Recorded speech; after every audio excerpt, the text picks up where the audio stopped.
Samantala, idol, umabot po sa 79 na Pangasinense ang dumalo sa diskusyon ukol sa illegal na recruitment at mapanganib na overseas employment sa Urdaneta City, Pangasinan noong Mayo 26. Ito ay matapos ang Community Education Program on Safe Migration na isinagawa ng pamahalang palalawigan sa pamamagitan ng Public Employment Service Office. Ayon sa ulat, tinalakay sa programa ang legal na proseso ng pag-abroad at iba pang impormasyon bago mangibang bansa para magtrabaho. Nagbigay kaalaman ang Deputy Provincial Prosecutor mula sa Pangasinan Prosecutor's Office, katuwang ang Department of Migrant Workers or Regional Office 1.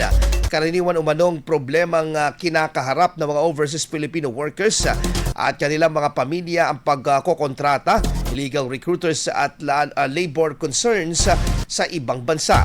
Ayon sa Peso Pangasinan, nakatuon ang programa sa paglilinaw ng mga pangamba kaugnay ng overseas employment. IFM News. IFM News. IFM News.